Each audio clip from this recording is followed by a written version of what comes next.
আজ সোমবার পয়লা চৈত্র 2026 সালের 16ই মার্চ, কুম্ভ রাশি, কুম্ভ লগ্ন, অ্যাকোয়ারিয়াস সাইন জাতক জাতিকাদের আজকের দিনটি কিন্তু এক কথায় বেশ কাটতে চলেছে।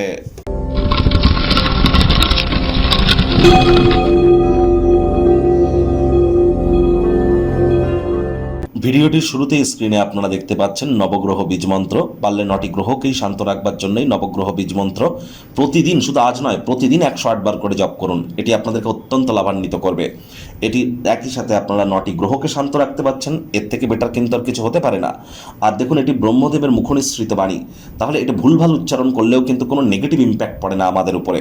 বাকি মন্ত্র উচ্চারণ যখন আমরা করি, ভুল মন্ত্র জপ করার কারণেই কিন্তু আমাদের জীবনে প্রচুর অশান্তির সম্মুখীন আমরা হই। বীজ মন্ত্রের ক্ষেত্রে কিন্তু এটি হয় না। যারা মানসিকভাবে দুর্বলতার মধ্য দিয়ে যাচ্ছেন তাদেরকে বলবো, আজ অবশ্যই আপনারা চাঁদের আলো গায়ে লাগান, মায়ের সেবা করুন, দুধের সর বা মালাই গায়ে মেখে স্নান করুন, রূপোর একটি চেন বা রূপোর কোনো নেকলেস আপনারা গলায় পরিধান করতে পারেন। এটি আপনাদেরকে মানসিকভাবে স্ট্রং করবে, এ বিষয়ে কোনো সন্দেহের অবকাশ নেই। দেবাজিদেব মহাদেবের যে শিবলিঙ্গ, তার উপরে কিন্তু আপনারা নর্মাল জল এবং দুধ দিয়ে কিন্তু অভিষেক করতে পারেন। এটিও আপনাদের মানসিক শান্তির কারণ হতে পারে। আজ আপনারা অবশ্যই দুপুরবেলার সময়ে যদি কোনো অশ্বত্থ গাছ বা বট গাছের গোড়ায় গিয়ে আপনারা বসেন, অন্তত পক্ষে আধ ঘন্টা 1 ঘন্টা, সেখানেও কিন্তু আপনারা প্রভূত পরিমাণে মেন্টাল রিলিফ প্রাপ্তি করতে চলেছেন। ভাগ্যমিটার আজ আপনাদের বলছে 8/10, ভাগ্য আপনাদের অনুকূলেই থাকবে। দুর্দান্ত একটি দিন আজ আপনাদের জন্য অপেক্ষা করছে। সামনে থাকা সময় সুযোগে সদ্ব্যবহার করতে যেন ভুলবেন না, কারণ এমন দিন কিন্তু জীবনে বারবার আসে না। আজ কায়িক পরিশ্রম হলেও শরীর মনে সতেজতা এবং তরতাজাই আপনারা অনুভব করবেন। দীর্ঘদিনের পুরনো রোগশোক, অসুস্থতা থেকে আজ মুক্তি প্রাপ্তি করবার দিন, পরিত্রাণ প্রাপ্তি করবার দিন। শারীরিক কোনো পরিবর্তন আজ আপনি যা করছেন, নিশ্চিতভাবে এটি আপনার উপস্থিতিকে উন্নত করবে। আর সারাটা দিন অবিচ্ছিন্নভাবে আর্থিক লেনদেন চলবে, আয় ইনকাম বাড়বে। দিন শেষ হওয়ার পর আপনারা অনুভব করবেন যে যথেষ্ট পরিমাণে অর্থ সঞ্চয় করতে আপনারা সক্ষম হয়েছেন। আজ মিটিং, মিছিল, বৈঠকে উপস্থিত থাকতেই পারেন, সেখানে নিজের জীবনকে উন্নত করবার জন্য নতুন আইডিয়াস আপনারা প্রাপ্তি করবেন, সেগুলিকে কাজে লাগান, লাভান্বিত হবেন।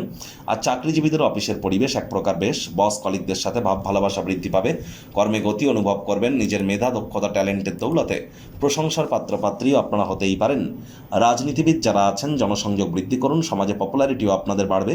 শিক্ষার্থী বিদ্যার্থীদের পড়াশোনায় মনোযোগ আরও বৃদ্ধি করতে হবে। উচ্চশিক্ষার জন্য যারা বিদেশ যাত্রার কথা ভাবছিলেন, ভাগ্যদেবী আজ আপনাদের পক্ষেই আছেন। সন্তান সন্ততি থেকে থাকলে তাদের এদিকে সজাগ দৃষ্টি আপনারা বজায় রাখুন। হাউস ওয়াইফ যারা আছেন, দিনের শুরুটা তাড়াতাড়ি করুন।